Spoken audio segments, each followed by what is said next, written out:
Entonces, comenzamos. Bienvenidos y bienvenidas a nuestro 10º capítulo de Pie de Página. Hoy tenemos el honor de estar con Paulina Astroza, quien es experta en relaciones internacionales, en el acontecer internacional, está presente en distintos medios, Cooperativa, TVN, la hemos podido ver. Y la idea es entender qué está pasando en el mundo y los fenómenos que nos pueden pegar acá en Chile. Entonces, te queremos dar las gracias, Paulina, por estar con nosotros en un nuevo Pie de Página. Gracias, Marco, por la invitación y además lo felicito por la iniciativa de tratar temas para que la gente entienda un poco lo que pasa, no solamente en Chile, sino también en el mundo. Gracias, Paulina. Entonces, vamos a comenzar un poco hablando sobre lo que está ocurriendo en Estados Unidos. Te hemos visto muy activa en ese tema en los medios y debido a que también al ser socios importantes de Chile, su resultado el resultado de las elecciones, que es lo que te voy a preguntar, puede tener grande implicancia en nuestro país. Entonces te quería preguntar, partiendo un poco quizá a día de hoy, ¿cuál es tu pronóstico de lo que puede pasar en Estados Unidos entre la elección entre Joe Biden y Donald Trump? A ver, lo primero es que como análisis político, como politóloga, uno no es buena para hacer pronóstico, lo que hace no es futurología. Lo que uno hace es analizar ciertos elementos, eh, por un lado pueden ser las encuestas y por otro lado ir viendo ciertos factores que se están dando en Estados Unidos que a uno le puede más o menos decir por dónde o qué escenarios se pueden abrir de aquí a las elecciones. Por lo tanto, si nosotros analizamos hoy día, por un lado las encuestas, pero por otro lado también otros elementos, como por ejemplo la muy mala gestión de la pandemia por parte del presidente Trump, la caída de la economía de manera sin precedentes, la cantidad, los millones de puestos de trabajo que se han perdido, además las peleas internas que han habido dentro del propio gobierno y los especialistas, fundamentalmente con Anthony Fauci, que es uno de las mayores eminencias en materia de pandemias, virus, en la epidemiología, y que era el asesor donde claramente Donald Trump no ha seguido las recomendaciones de los expertos. Bueno, si tú sumas todo eso, más el fenómeno que se dio hace unos meses atrás ya con el asesinato de George Floyd y todo lo que significaron las manifestaciones por Black Lives Matter, bueno, evidentemente el escenario a Donald Trump le cambió. Y por otro lado, estamos viendo un repunte en la campaña de John Biden, en que además la ciudadanía se ha tomado bien el nombramiento de Kamala Harris como su contraparte. Entonces, si tú ves esos elementos hoy día, e insisto, hoy día, estaría ganando John Biden. Las encuestas le dan entre 10 y 12 puntos por sobre Trump, incluso en algunos estados los cuales ganó Donald Trump o que tradicionalmente ganan los republicanos. Hoy día Biden aparece con algunos puntos más que Donald Trump y tú lo notas inmediatamente en la desesperación de Trump, cambió su jefe de campaña y empieza a adoptar actitudes más erráticas de lo normal, porque las actitudes erráticas en él vienen desde la campaña anterior, digo. Y bueno, y en ese escenario uno podría decir que si las elecciones fueran hoy, ganaría John Biden. Pero faltan 3 meses. Estas han sido unas elecciones muy atípicas, no solo por la pandemia y porque han tenido que hacer suspender mucho lo tradicional que tienen las primarias, tanto el Partido Conservador como sino además porque el personaje de Donald Trump es bastante particular, no es un contendor tradicional dentro de la política estadounidense, y uno no sabe con lo que va a salir mañana, pasado o en un mes más. Por lo tanto, siempre hay que ser cauto, pero derechamente a lo que tú me preguntas, hoy día podríamos decir que ganaría John Biden el 3 de noviembre. Bueno, y dado este pronóstico, entonces correspondería profundizar un poco más en quién es Joe Biden, quién podría ser el futuro presidente de Estados Unidos, por qué lo diferencia de Trump, aparte de ser demócrata, ¿qué lo diferencia de los mismos demócratas? Me gustaría ir por ahí, Paulina. A ver, lo primero que hay que explicarle a la gente en general, el sistema estadounidense se basa en un sistema de bipartidismo. Pero que hay un partido pequeño, la verdad es que son dos los grandes partidos que dominan el espectro político, que es el Partido Republicano y el Partido Demócrata. El Partido Demócrata es lo que podríamos decir, no es exactamente igual, porque también son culturas políticas distintas, pero sería una centroizquierda, en el cual dentro del Partido Demócrata tú ves algunos demócratas que son bastante centristas, y otros que llegan a un sector más de izquierda, que está este último tiempo muy representado por Bernie Sanders o por Alexia Ocasio-Cortez, fundamentalmente.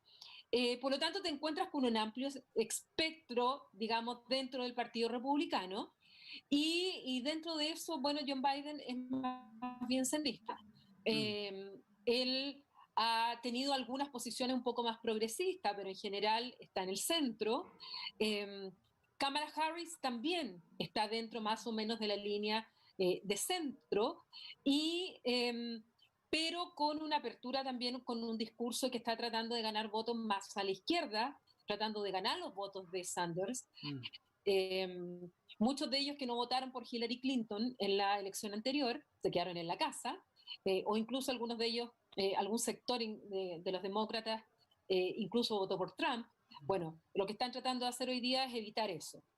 ¿Quién es John Biden? John Biden es un viejo político, en el sentido que él estuvo 36 años como senador de Delaware, fue elegido cuando tenía 29 años, en ese momento fue el senador más joven y hasta ese momento era el sexto más joven senador elegido en los Estados Unidos. Él, dentro del Partido Demócrata y dentro del Congreso en los 36 años, fue cada día teniendo un rol muchísimo más importante.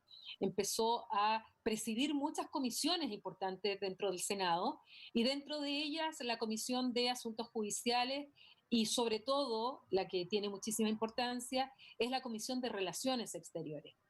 Después de esto, él intentó 2 veces ser candidato a la presidencia, fue a las primarias de eh, demócratas.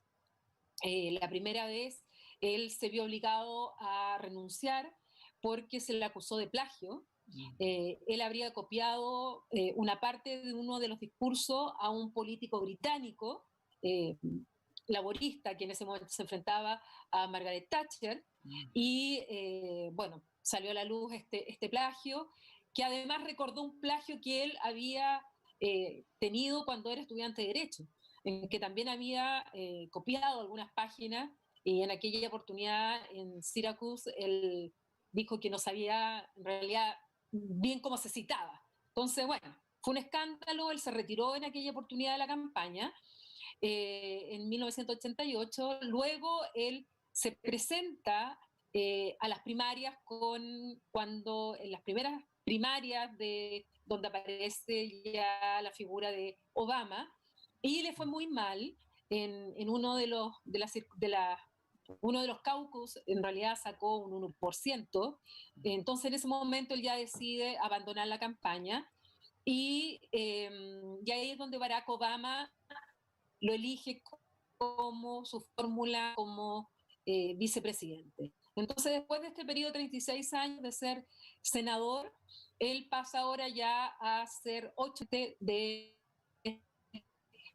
Barack Obama, y, eh, y dentro de eso, por lo tanto, es un político de toda la vida, con gran experiencia, eh, con errores, se los han criticado, con polémicas, pero que evidentemente frente a Donald Trump aparece como, en primer lugar, una persona de mucho fuelle político, con gran experiencia, muy conocedor de la política estadounidense, que ha estado dentro de la toma de decisión, a diferencia de Trump cuando llega, que venía del mundo más de los negocios y del show business que de otra cosa.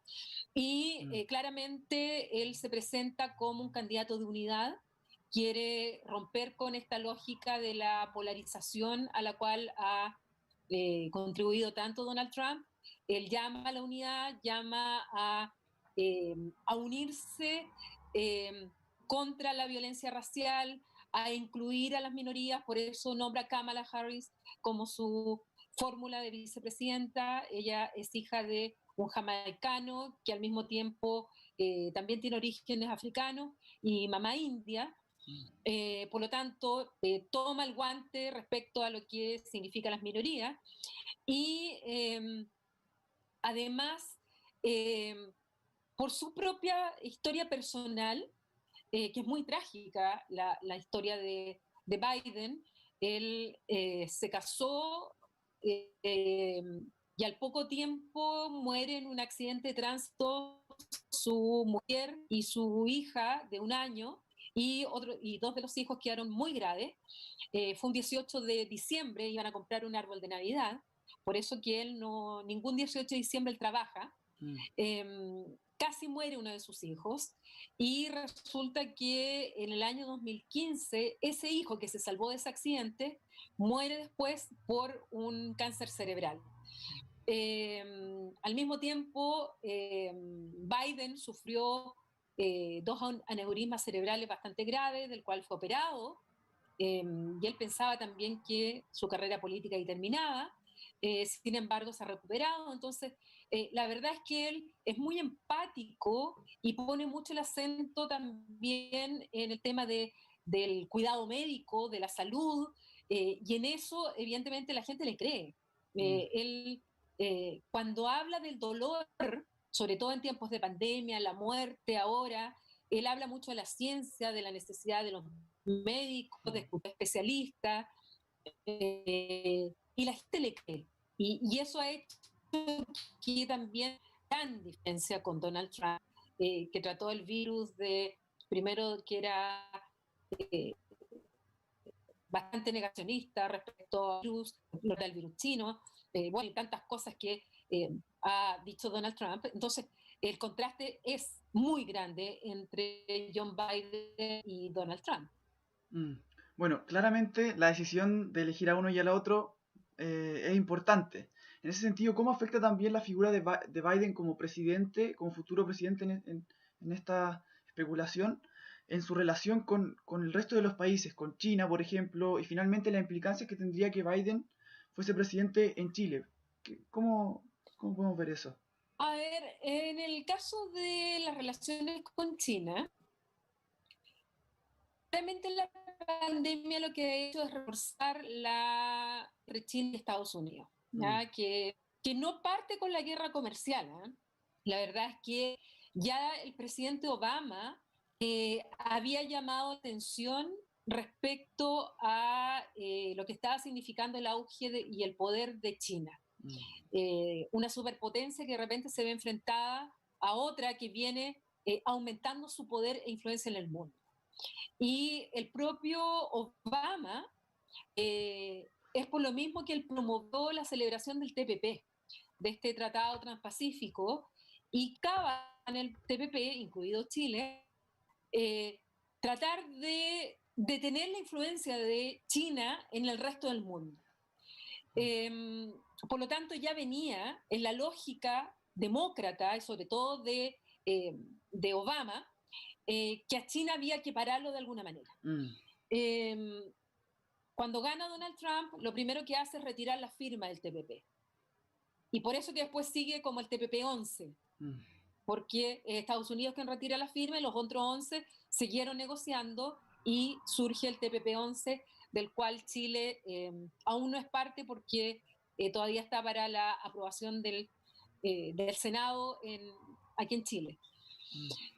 Pero claramente cuando llega Trump, lo que hace es aumentar esta tensión con China y empieza con la guerra comercial, con los aranceles, pero es una guerra que va mucho más allá porque en el fondo es por la hegemonía más en el área tecnológica. Es una guerra que está pensada en el 5G, en el manejo de los datos, en todo lo que significa la red o los cables ópticos y todo lo que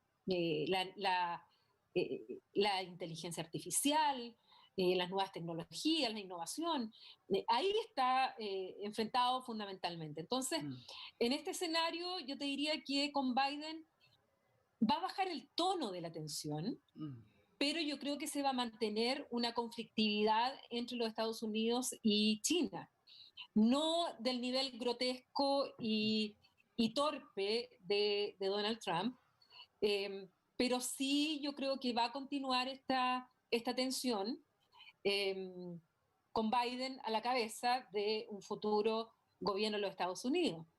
Además que dentro de Estados Unidos el sentimiento, la xenofobia ha aumentado mucho. Hay un sentimiento contra los chinos, o los asiáticos en general, pero fundamentalmente los chinos, que ha aumentado, así como en China el sentimiento anti-estadounidense también ha aumentado. O sea, los nacionalismos también han aumentado en ambas partes.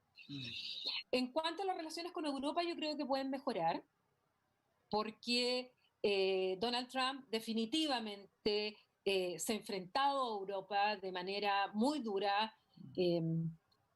Ha tenido a Angela Merkel como principal objetivo de sus críticas, sobre todo el tiempo por los temas migratorios, por ejemplo. Ha tenido enfrentamientos con el mismo Emmanuel Macron, pese a que en un momento tuvieron buenas relaciones. Respecto a la OTAN, Donald Trump primero la calificó de obsoleta, y luego en la propia sede de la OTAN, cuando están inaugurando la nueva sede de la OTAN en Bruselas, y además se estaba haciendo un homenaje a los muertos en intervenciones de la OTAN en Afganistán, que eran fundamentalmente soldados estadounidenses. Bueno, Donald Trump lo que hizo fue retar a todos los líderes europeos que estaban ahí y diciéndoles que paguen de una vez por todas la cuota que se comprometieron a pagar.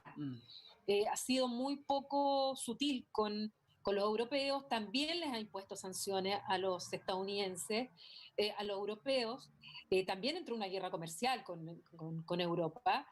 Y también Obama estaba negociando un acuerdo de libre comercio con Europa, que Donald Trump se retiró de la mesa y dijo que no le interesaba un acuerdo con Europa. Entonces, yo creo que llegando Biden, esa relación va a cambiar, sobre todo porque como Biden tiene mucho el sello de Obama, Obama es considerado después de Kennedy el presidente estadounidense más europeo que han tenido los Estados Unidos. Muy pro-europeo en un momento Obama, y pese a que también Obama tuvo sus enfrentamientos con Europa, tuvo una relación muchísimo mejor de la que tiene Donald Trump. Entonces por ahí puede cambiar y mejorar las relaciones, sobre todo en el tema OTAN, que es tan importante como esta alianza defensiva. En cuanto a América Latina, la verdad es que Obama dejó bastante como en segundo lugar América Latina. Y en el caso de Trump, Trump se ha concentrado fundamentalmente en Venezuela y en Cuba, y principalmente en Venezuela.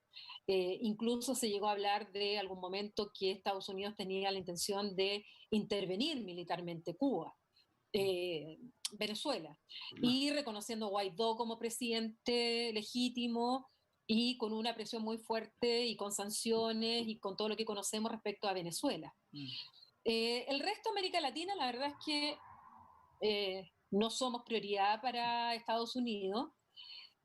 Lo que no siempre es malo, como siempre digo, porque generalmente uno es prioridad para las grandes potencias cuando son un problema, ya sea por seguridad, ya sea por narcotráfico, ya sea por migración. Evidentemente, América Latina para Trump también México ha sido un tema, con todo el tema del muro, la migración, las detenciones que ha hecho en la frontera. Pero ahora estamos en una situación bastante particular porque en las relaciones con América Latina, justo ahora viene la elección del presidente o presidenta del Banco Interamericano de Desarrollo, y que tradicionalmente, desde los años del año 59, cuando se crea, esta presidencia ha sido siempre de un latinoamericano y la vicepresidencia de un estadounidense. Así como la del Banco Mundial es de un estadounidense y la del Fondo Monetario Internacional de un europeo. O sea, no hay regla escrita, pero han sido tradiciones. Y ahora el presidente Trump presenta un candidato, para la sorpresa de los latinoamericanos, un candidato a la presidencia del Banco Interamericano, que se llama Mauricio Claver Carón, y que además tiene un perfil muy polémico. Él es muy halcón, él es justamente el encargado, el asesor directo del presidente Trump para el hemisferio occidental, es decir, las Américas, y muy partidario de la intervención militar, incluso en Venezuela, muy duro con Cuba. Él es de origen cubano, él viene de, digamos, de los exiliados cubanos en Florida, y ya ha tenido polémicas incluso con nuestro canciller, a quien trató de anticuado, y bueno, y lo que está ocurriendo ahora es que América Latina está dividida respecto a esta elección. Lo que está tratando de hacer un grupo de países latinoamericanos, incluyendo también a países europeos, es tratar de bloquear la reunión del 12 de septiembre, que va a ser la elección, tratar de bloquear, no darle el quórum, porque si se hace la reunión, hoy día Trump tiene los votos para elegir a Claver Carón.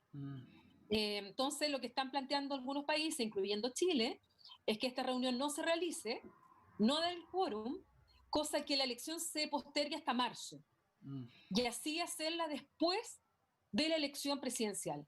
Porque lo más probable, porque los demócratas están en contra de este candidato estadounidense, entonces se presume que de ganar Biden, Biden volvería a la tradición de buscar un candidato latinoamericano y poner como vicepresidente a algún estadounidense.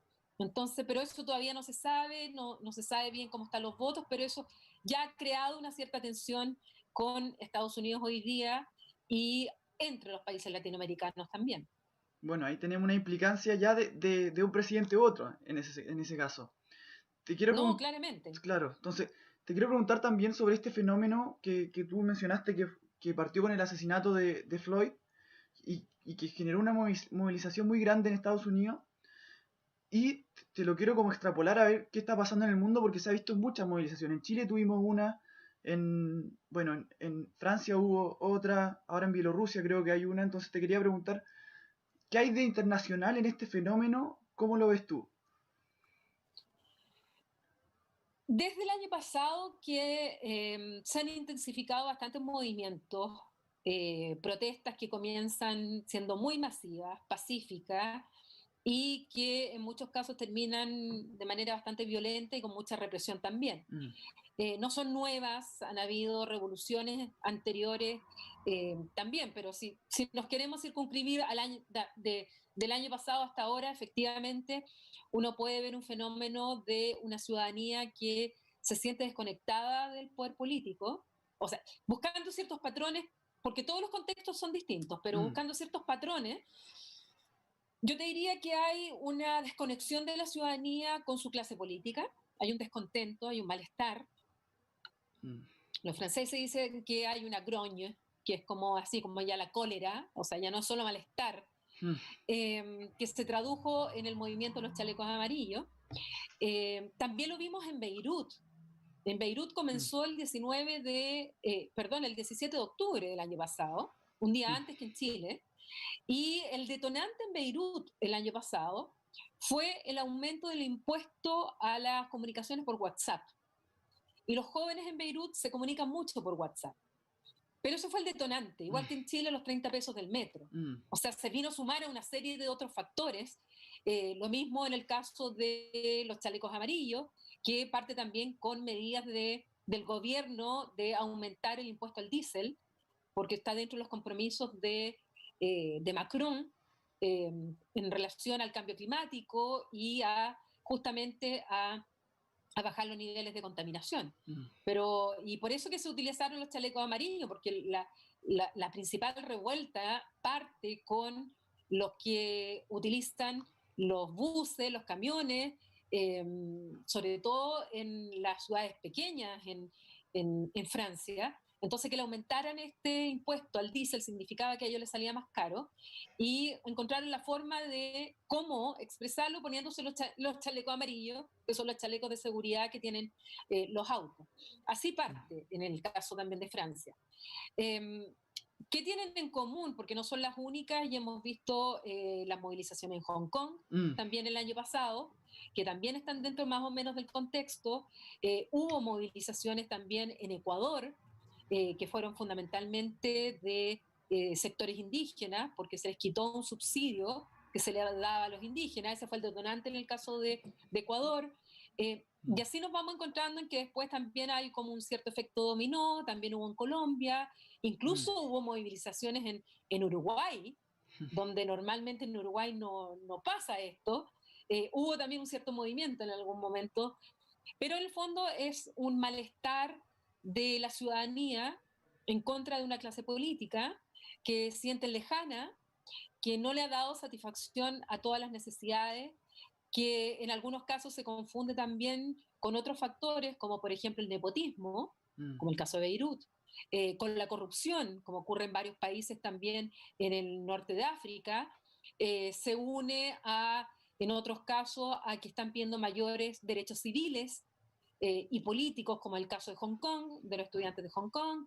En el caso de Bielorrusia ahora es derechamente una ciudadanía que ya se cansó de 26 años del liderazgo bastante tiránico de Lukashenko, y es gente común y corriente que sale a las calles ahora sin miedo a protestar por un fraude electoral y que, bueno, la represión ha sido muy cruenta también en el caso de Bielorrusia.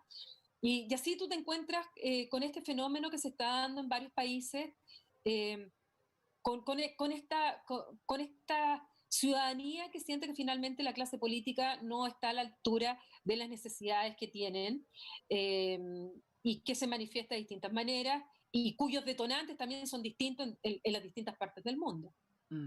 Pero vemos que entonces, este descontento como patrón también genera otro patrón quizás que es como dar espacio para fenómenos populistas en el mundo, para como el descenso de las democracias liberales que conocemos y da espacio para fenómenos populistas como, no sé, por ejemplo, en el mismo Francia, podemos ver el fenómeno de Marine Le Pen bueno, el mismo Trump en el mundo. Este descontento que se está generando va dando espacio para esto. ¿Cómo lo ves tú el fenómeno del populismo en distintos países?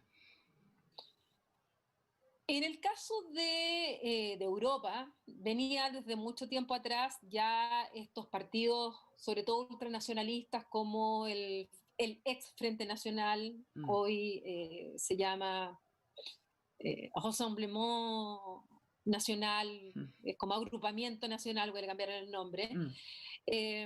Existían desde antes, pero efectivamente este último tiempo, estos últimos años, han tenido un ascenso, sobre todo en Europa, y justamente porque ante este descontento de la ciudadanía, es muy fácil utilizar las emociones, el miedo de la gente para para en el fondo separar, y esto es lo que se caracteriza el populismo, y hay un profesor, eh, hay varios profesores que han estudiado el fenómeno del populismo aquí en Chile, pero fundamentalmente Cristóbal Rovira, o en el caso de tu universidad tienes a Cristóbal Belolio, que han tratado el fenómeno, en el cual el populismo lo que hace es tratar de dividir la sociedad en una élite corrupta que explota al pueblo virtuoso, que no se equivoca, este pueblo virtuoso, y que estos populistas vienen a representar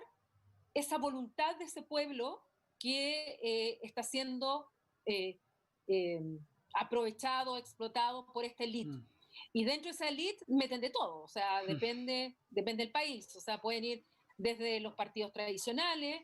En Europa fundamentalmente se critica al Partido Popular, que son los conservadores, o a los socialdemócratas, pero también meten dentro de los medios de comunicación, meten dentro de los bancos, meten a los expertos, a los o sea, dentro de esta élite es como un saco donde meten todo.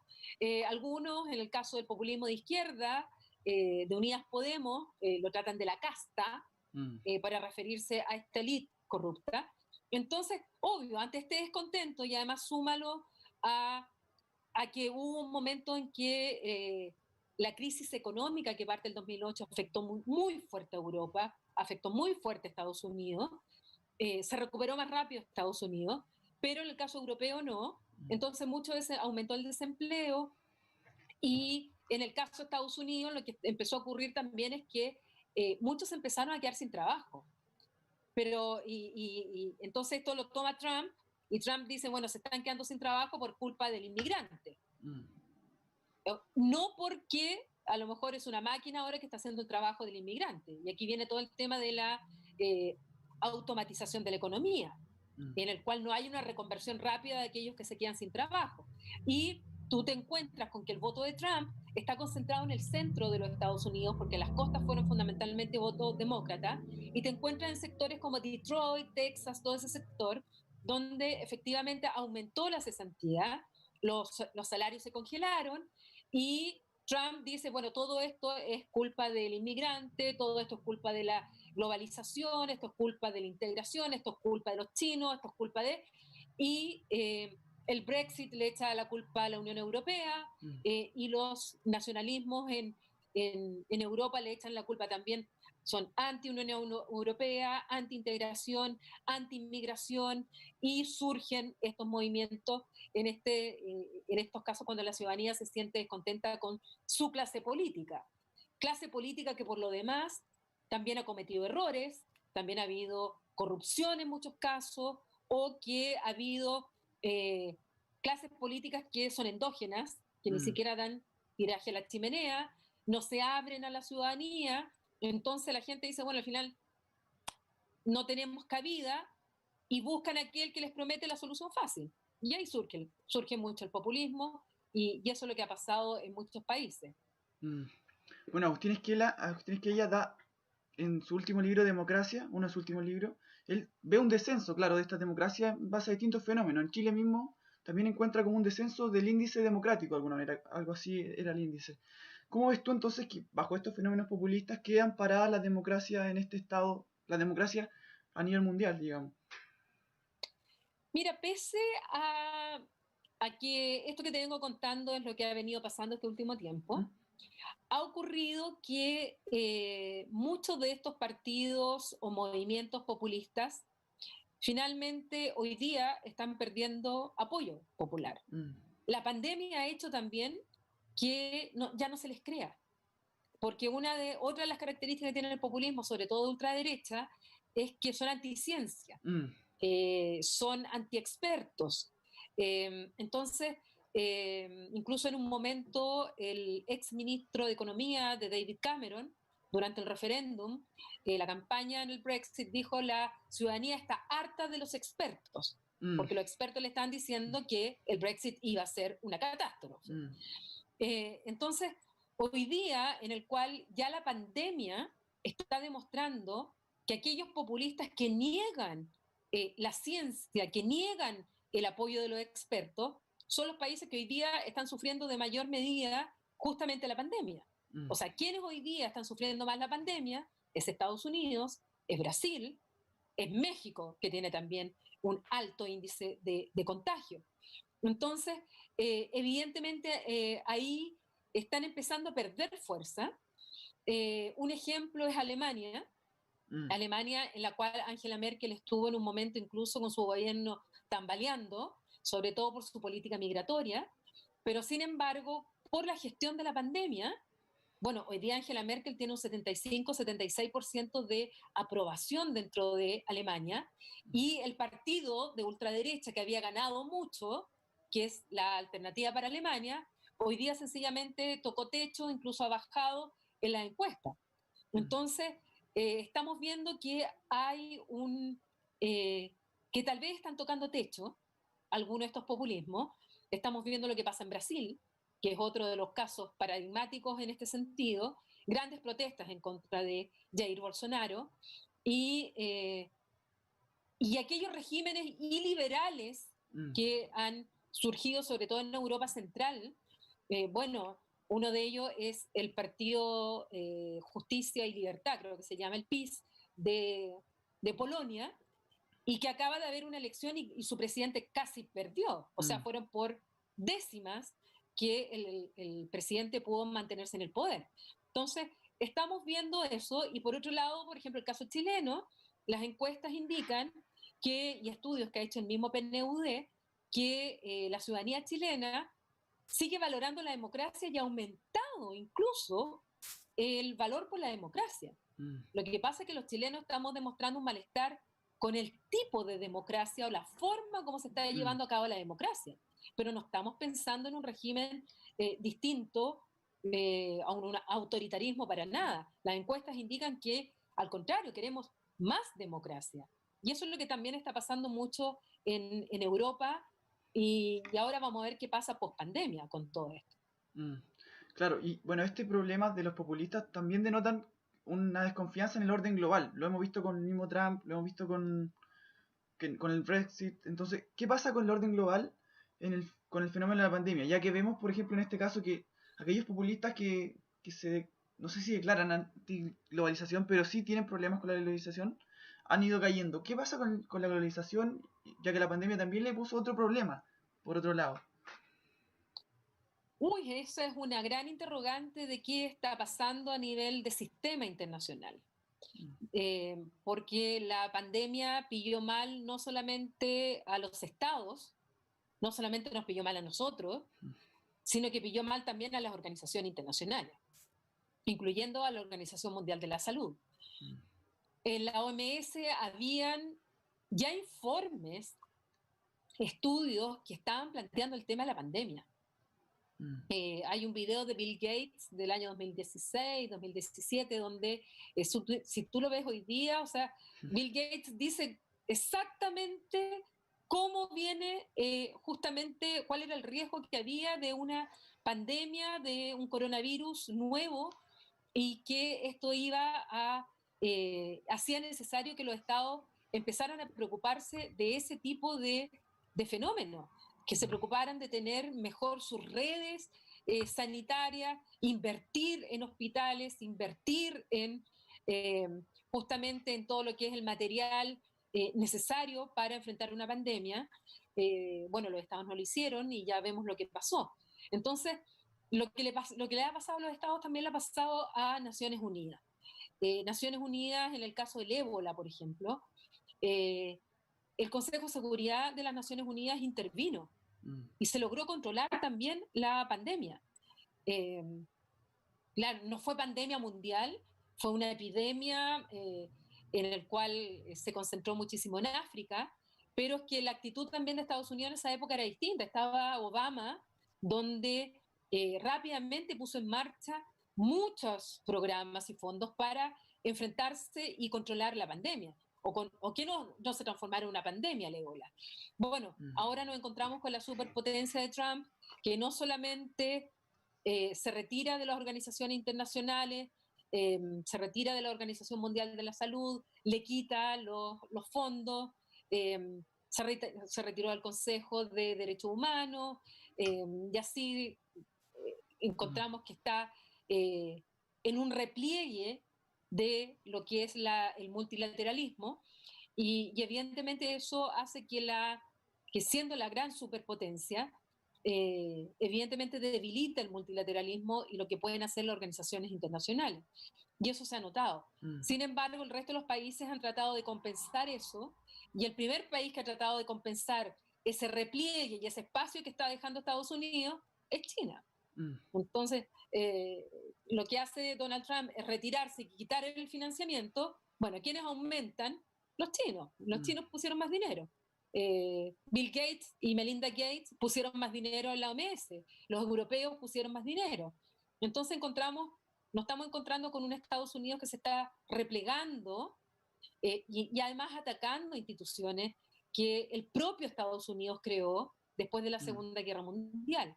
Entonces, estamos en una crisis del multilateralismo donde vamos a ver qué pasa ahora, post pandemia, post elección de los Estados Unidos, eh, y ver cómo finalmente se rearma un orden internacional que se ha visto bastante afectado. En el caso europeo, los europeos lograron ponerse de acuerdo a 27 por unanimidad en un fondo de rescate, pero multimillonario, para ir justamente en apoyo de sus ciudadanos, empresas, todo el tema sanitario. El impacto económico está siendo muy fuerte en Europa, pero los europeos lograron lo que algunos en algún momento pensamos imposible, bueno, de romper tabúes y poner, pero encima de la mesa una cantidad de millones de euros que ya lo quisiéramos nosotros. Y eso también hace que los ciudadanos se den cuenta que la integración sí es buena, que en definitiva no es culpa de la Unión Europea muchas de las cosas que se le atribuyen. Y eso hace que los movimientos populistas anti-integración pierdan apoyo también. Entonces hay muchos factores que todavía tenemos que ver cuál va a ser la consecuencia en el orden internacional post pandemia. Yo tengo más dudas que certezas respecto a qué va a pasar. Yo estoy observando un poco cómo se está moviendo el escenario, pero hay mucha incertidumbre y mientras no haya vacuna, esto va a seguir muy complicado. Y con respecto a Chile, Paulina, ¿cómo se ubica Chile en este nuevo orden o en estos movimientos que estamos viviendo? No sé, por ejemplo, hace poco tenemos canciller nuevo de alguna manera. ¿Cómo afecta eso a las relaciones de Chile con el mundo? La verdad es que nos pilla muy mal parado en general la situación actual a toda América Latina, no solamente a Chile. Porque ya hace un par de años este aumento de los commodities, de las materias primas en el mercado internacional ya venían bajando, y eso a nosotros en América Latina nos implica inmediatamente que veníamos ya decreciendo económicamente. Esto venía antes del estallido social, pero evidentemente con el estallido social esto aumentó y luego viene la pandemia, que nos ha afectado de manera tan fuerte en América Latina, incluyendo a Chile. Y además, en Chile con una crisis de confianza en las instituciones tremenda, porque en Chile la ciudadanía, así lo han demostrado varias encuestas, desconfía de todo. O sea, desconfiamos del otro, así como desconfiamos desde el gobierno, el Congreso, los partidos políticos, los medios de comunicación, las Fuerzas Armadas, de Carabineros, todos han caído en el nivel de confianza. Solo se salvan los bomberos. Pero es un escenario bastante peligroso en cuanto a estabilidad política. Además, con una ciudadanía que cada vez va a votar menos en las elecciones y que evidentemente esta crisis nos está afectando. Entonces nos pilla en un mal pie en general a América Latina, incluyendo también a Chile. Pero Chile tiene ciertas ventajas respecto a otros países de América Latina. Nosotros, por un crecimiento económico que tuvimos sostenido, por la estabilidad que también hemos tenido durante mucho tiempo, nosotros también tenemos un margen fiscal mayor como para poder endeudarnos. Hay países que ya no tienen margen. O sea, piensa en Argentina, que está renegociando con el Fondo Monetario Internacional y que se había declarado en default. Bueno, nosotros todavía tenemos un margen fiscal que nos hace por lo menos tener un poquito más de espalda para enfrentar la crisis. Además, nosotros pedimos una línea de crédito creo que fue al Nacional, el Banco Central lo pidió, cedida esa línea de crédito en caso de que la necesitemos, cosa que no todos los países tienen esa posibilidad de hacerlo. En ese sentido, Chile está mejor preparado que otros al respecto. Por otro lado, la economía, si bien hemos caído, por lo menos el sector minero se ha ido manteniendo, el cobre ha subido este último tiempo, rompió la barrera de los $3, eso para nosotros inmediatamente significa ingresos, pero claro, la situación es delicada de todas maneras, no sabemos si va a venir un nuevo estallido social, no sabemos qué va a pasar con el proceso constituyente, hay todavía muchas interrogantes que no sabemos qué va a pasar con la pandemia. O sea, nosotros todavía no hemos salido ni siquiera de la primera ola. Es incorrecto hablar de rebrote. Nosotros no hemos salido de la primera ola. Aquí en Concepción nos acaban de encuarentenar, cosa que nosotros no habíamos estado en cuarentena. Eh, entonces, claro que está complicado el escenario. Y en lo que tú me preguntas en cuanto al ministro de Relaciones Exteriores, yo he sido muy crítica de los dos ministros exteriores anteriores. Alamand, las primeras decisiones que tomó, y muy rápido, yo personalmente las alabé y las felicité, que fue el apoyar la propuesta de la Unión Europea de tratar que las elecciones del presidente del BID se posterguen para marzo, y eso obviamente es contra los intereses de Estados Unidos. Y la segunda decisión que también tomó, que es la de suspender indefinidamente el cierre de 5 embajadas, que yo critiqué muchísimo en su momento, que era una decisión del ex canciller Rivera. Pero luego igual he criticado al canciller Alamán porque creo que ha hecho declaraciones en relación a política interna que demuestran poca mesura, en el sentido que él es ministro de Relaciones Exteriores hoy día. Entonces, que se haya manifestado en varias entrevistas, sobre todo en la de TVN, en el que dijo que él estaba por el rechazo y que era la única opción que daba estabilidad. Bueno, yo me pregunto, si gana el apruebo, él como ministro de Relaciones Exteriores, ¿qué explicación le va a dar a los terceros países para decirle que no, que Chile todavía es estable, que es fiable y que pueden invertir en Chile? Yo creo que ha hablado más de política interna este último tiempo que de política exterior. Y no ha internalizado que él es hoy día el ministro de Relaciones Exteriores. No es el presidente de un partido político, no es un político, no es un senador, no es tampoco el ministro del Interior, porque a veces habla más como ministro del Interior, él es el ministro de Relaciones Exteriores. Entonces, yo esperaría que se concentre en eso, porque que partió muy bien, y así yo también lo alabé en su momento con estas primeras decisiones. Y con respecto al proceso constituyente que tú mencionabas, para ir entendiendo un poco y para que la gente también lo pueda entender, ¿qué es lo que puede cambiar con respecto a las relaciones internacionales en el proceso? No tanto el proceso como la nueva carta, si es que hay, digamos. ¿Qué son las cosas que se pueden modificar en un proceso de cambio de constitución?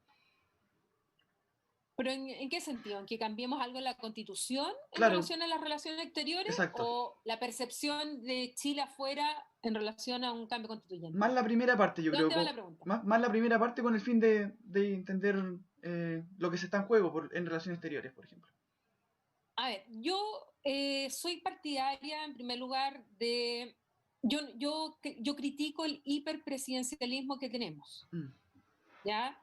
Nosotros tenemos un sistema presidencial reforzado, que en el fondo le copiamos el sistema de Estados Unidos, pero a diferencia de Estados Unidos, nosotros le dimos más atribuciones al Ejecutivo, al presidente de la República, de las atribuciones que tiene el presidente en Estados Unidos. Y le quitamos atribuciones al Congreso en favor del Ejecutivo. Yo creo que eso no es un buen sistema. Yo trataría de equilibrar más las atribuciones entre el Ejecutivo y el Legislativo. Tal vez avanzar a un sistema semipresidencial me parecería una buena alternativa, pero hay que estudiarla bien. No un parlamentarismo, no estoy planteando parlamentarismo en Chile, pero sí rebajar las atribuciones del presidente de la República, incluyendo en materia de política exterior. En ese sentido, yo, por ejemplo, volvería como era antes a que ciertos embajadores tuvieran el beneplácito del Congreso, o al menos del Senado, para poder ser nombrados embajadores en el exterior. Porque creo que algunos nombramientos de embajadores son lamentables, no cumplen con el perfil que uno esperaría de un embajador, a veces son premios de consuelo porque perdieron una elección o porque los sacaron de un cargo y los ponen de embajadores. Yo creo que hay que tomarse en serio la política exterior. Por otro lado, yo entraría a regular de mejor manera lo que es la tramitación de los tratados internacionales. Creo que revisaría las funciones, las atribuciones internacionales del presidente de la República, manteniéndolo siempre como, evidentemente, quien conduce las relaciones exteriores del país. Yo incorporaría a las regiones como actor internacional, que lo son en la práctica. Las regiones celebran acuerdos con socios en el exterior, en lo que se llama la paradiplomacia, que de hecho fue mi tesis de doctorado. Entonces, es una práctica que viene hace 25 años y sin embargo no teníamos norma que autorizara a los gobiernos regionales o a las municipalidades a celebrar acuerdos con el exterior. Hoy día existe una norma a partir del año pasado, pero yo creo que eso habría que entrar a regularlo de mejor manera, porque es una tendencia. Cada vez más las unidades subestatales se relacionan también con otras unidades subestatales, más allá de lo que hacen los estados. Entonces hay una serie de temas que yo creo que habría que revisar en la Constitución. Otro tema que es muy jurídico es determinar cuál es el valor jurídico de los tratados en el ámbito interno, porque expresamente no está, es un desarrollo de la doctrina y la jurisprudencia. Entonces hay varios temas que en una nueva constitución a mí me gustaría que se trataran y se regularan, y que cambien un poquitito digamos, el poder que tiene el Ejecutivo en materia de política exterior. Bueno, hemos visto todo lo que está en juego, cómo se están moviendo las piezas en este escenario, aclarando distintos conceptos, qué está pasando, qué va a pasar con la Constitución, qué va a pasar en Estados Unidos. Yo creo que lo dejamos a la gente que nos ha visto y que nos va a ver con un panorama, yo creo que mucho más entendible. Te agradezco por la explicación, la manera en que lo comunicabas, Paulina, y te agradezco también por estar en este programa, en nuestro 10º capítulo de Pie de Página. Muchas gracias, Paulina. Bueno, gracias a ustedes. Espero que traté de hacerlo lo más sencillo posible, no ser tan leguleya ni tan politóloga, que es mi otro lado, de la manera en que entiendan un poco cómo funciona el mundo y sobre todo que tengan conciencia, que sea la carrera que sea que estudien, o sea lo que sea lo que hagan, que lo que ocurre en el exterior nos afecta a nosotros y nos afecta a nosotros incluso como ciudadanos y ciudadanas. Lo internacional no es algo que solo de Cancillería, de la elite, de los tratados. No, vean ustedes que